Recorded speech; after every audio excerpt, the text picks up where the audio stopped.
everybody, what's going on today? Welcome to the video, and today I'm actually bringing you a video on just some tips in Warzone, because I've recently switched to where, if you follow the channel, I've recently done a full switch to Warzone, and there's a lot of big changes. Okay, so the first, I'm just gonna jump right into it. First one up, the health pool in Warzone is a lot bigger than it is in multiplayer. Obviously, like, I'm sure everybody knows this, and this was no surprise to me, but like, the health, like, players go from having 100 health to having 200 health. That's with full shield.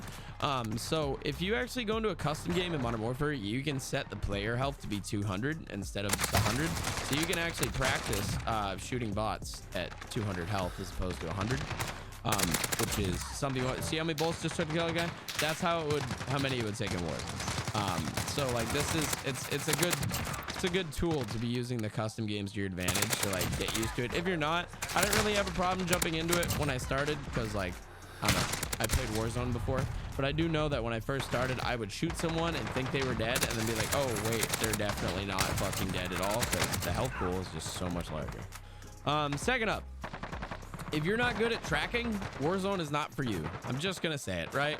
Because in Warzone, you got players who are parachuting through the sky, you got vehicles driving in the distance, you got people like this who are just running through the map.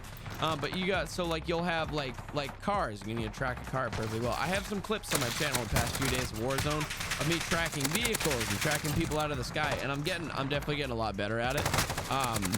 I've always been really good at tracking and aiming. That's been something like a lot of my friends have always said I'm pretty good at, aiming. Like back in Fortnite when I used to play, like, you know, building and editing should be your #1 priority. My aim was always fucking top tier, but my fucking, you know, building and editing was a challenge. But so like, you need to be good at tracking, because if someone's coming through the sky, you have a car rolling up on you, or like maybe you just need to get rid of your quick precision, like go from window to window, you know. You can actually check out on my channel, I have 2 different videos now of aiming and getting used to your sensitivity. And in my last aim video, I did mention how I was switching up my sensitivity because I was going to Warzone. And the big purpose of that was me saying that I have to switch to a lower sense, because playing Warzone is very difficult on a high sense. I was doing it and I was all right, but I'm way better off on a lower sense, because it's hard to track people through the sky when you move your mouse just like the tiniest little bit, and you're just flick right past them, or like you can't keep a steady target because you're just all over the place. But by lowering your sense, you can actually keep like a steady track on somebody, you know, like that. Like if I roll up, I can hip fire this guy in perfect accuracy. Perfect accuracy. I can hip fire and shoot people. So like, it's way easier to do that kind of stuff in a lower sense. And I don't mean you need to go so low that like you need to order a 4-foot by 2-foot mouse pad, which I have, by the way, because why not? You don't need to get a mouse pad the size of your desk just to go lower. If generally, if you're a high sense, like, you know, like, and if you're good enough with it, you know, stay with it, whatever. But if you're finding it hard to shoot people on Warzone, oh man, I missed, or I couldn't stay on that guy, you need to lower your sense. Generally, I think you should be right around 40 EDPI. How you find your EDPI is you just you take your mouse DPI, and then you take your in-game sensitivity in decimal form. So if your in-game sensitivity is like 2.5, that number in decimal form would be 0.025. And you would just times that by your DPI. So for me, I run 1600 DPI and 2.5 in game. That puts me in about at exactly a 40 EDPI. And you can do different ranges. You could have done like 800 DPI and 5 in game. It would have brought you to a 40 as well, but you should be around 40, I think. I wouldn't go anything above like 48 to 50, maybe, if you think you can handle it.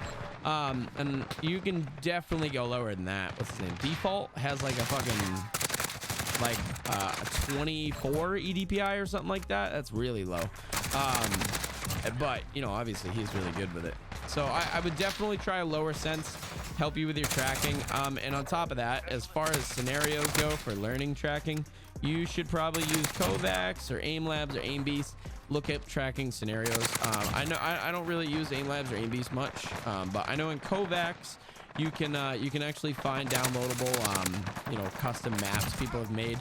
They're on various different discords. I use if you guys know the YouTuber Strahfe, he has all his Kovacs things posted in his Discord. And those scenarios are fucking gods here. Like, there's a reason why his aim is as good as it is, and it's because he does what he's supposed to. He aim trains, but those scenarios are amazing, and they relate directly to Warzone as far as like tracking and everything. There's tons of good ones in there, so definitely give that a look at. You know, I'm promoting for Strafe's Discord right now, but seriously, if you guys want to get better aiming, I highly recommend using those scenarios he has in his Discord. They're really awesome. And on top of that, learn map rotation. Okay, I don't know if you're a Rebirth player or a Verdansk player or maybe both. It doesn't matter honestly, but you need to learn rotation and like get some common places to drop. Like if you drop, I drop Superstore and Verdansk, usually make it out of there with like 8 to 10 kills. Like just know Verdansk well, know a few POIs very well once you're confident at dropping it, because if you know the area and the enemy doesn't, or you know it better than the other person, you're gonna win 10 times out of 10. You just know your way around. And same goes for Rebirth. There's a few good plays. There's like the Chem Lab. You could land at the one on the end that's escaping me, but it's got the helicopter on the bottom corner. You can land prison and center, and like a lot of those, or decon's a really good landing spot. You can land all those places, but just know them well enough to get your way around. But other than that, those 4 tips I got for you, they're big, all right, like huge. And finally, also, there's a lot of guns in Warzone, right? And I'll actually go over into Warzone right now. There's a ton of guns in Warzone, okay? Like a metric ass ton, because it's got Modern Warfare's guns and it's got like the Cold War guns, right? So if you just take a look at the ARs, right? We have Modern Warfare, and then we have all these Cold War guns, and it's like that for every weapon type. So you really need to be making sure that you have a lot of those unlocked. Like like the weapons that are really hot right now, the Farah and the Cold War MP5 are hot right now, okay? And something that helps, it takes longer to upgrade and level up your weapons in Warzone than it does playing multiplayer. And for that purpose, I actually bought Cold War yesterday and was playing it just for the purpose of leveling up weapons that I like to use in Warzone, because it's not that it's hard in Warzone, it just takes so much longer, because like that's just how it works. There's so many levels of the gun. I don't even know what the top tier on this gun is. This one says 51, but I'm sure there's way more than that. 55. And you got to get these guns leveled up, because sure, you could just play Warzone, but the thing is that gun's a bag of dicks until you get the right attachments. So if it's a bag of dicks, it's harder to use in Warzone. I just highly recommend, if you can, get the game the gun goes to, so you can level them up in a different way than just playing Warzone. You know, it's all up to choice. It's all up to you guys. But yeah, those are my tips today. Just some things I immediately picked up on while playing Warzone, like, you know, tracking, must have. Lower your sensitivity if you're a high sense player. Seriously train tracking. I can't express that enough. You guys see in some of my recent videos, that's a nice some sky beams and all that different stuff. You really just check that out, because that's something huge for you guys, is tracking. But as long as you work on those things, you're going to be doing great, just fine at Warzone and Rebirth. It's also very satisfying when you laser someone out of the sky. Anyway, I'll catch you guys in the next one. Thanks for watching, and take care.